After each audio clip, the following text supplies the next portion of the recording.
this next knot is called an Alpine butterfly. I've got one tied here. It's a knot where you can get 3 directions of pull, this way, and this way, and it won't compromise the knot, and at the end of the day you will be able to undo it. I'll turn it over and show you both sides. I'll just leave that one tied. This one, there are many ways of tying it. It's important to make sure you end up with it looking correct. That's the beauty of knots. You need to be able to recognise that they are correct when they are tied. Now the first way I'm going to show you to tie it is around your hand. Now I know of at least 3-4 different ways of doing this, so it will be confusing when you go to Knots by Grog or 3D knots, because there'll be different ways of doing the same wraparound technique. This is one of them. All I've done, as you can see, is wrap the rope around my hand, 1, 2, 3 across the top. Now from the finger side, I'm going to go and grab the middle rope. I'm going to pull it toward my fingers and then back over the top of the 2 toward my wrist, tuck it under both, grab hold of it. It's still that same one piece of rope, grab hold of it, pull it down gently, and then pull it sideways. That's the knot. A little bit of a twist in it there, but that's the knot. So that's one technique. Next piece of rope, I'm going to show you a different way of doing the same knot. So this way, all I've done is create a bite in the rope. So basically, when your rope is in a bend like that, that's called a bite of rope. I'm going to twist it in the same direction, doesn't matter if it's left or right, as long as it's the same. And you can see in the middle, when I move it like that, there's actually a hole in the middle there. So that's what you're aiming for. So with this one, you're going to come down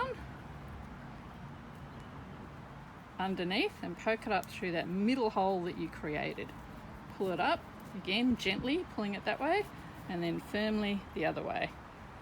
That's your second Alpine butterfly. The third, or in this case the fourth, is a third technique which we refer to as the pistol technique. I'll just stand back a little bit so we don't get those in the way. This is the pistol group.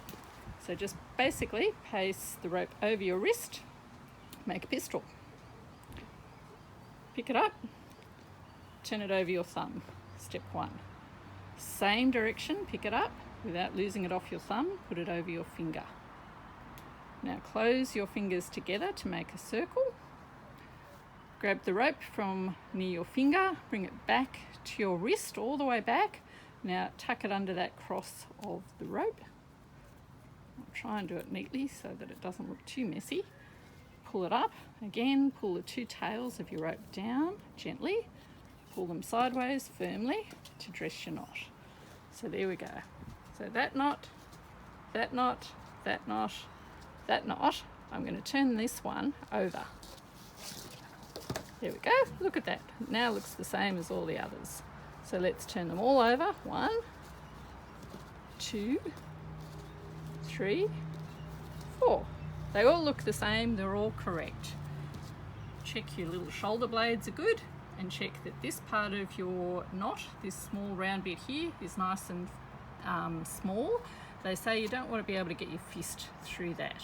So you only need to make it as big as you need to. That Alpine butterfly is a knot we use frequently. Choose a technique that you like, you feel comfortable with. The important thing is to know what it looks like when it's done correctly, because if it's not done correctly, it can cause problems. Not so much that the knot will fall apart, but that the knot will actually not be able to be undone after it's loaded. So there we go, there's an Alpine butterfly. Thank you.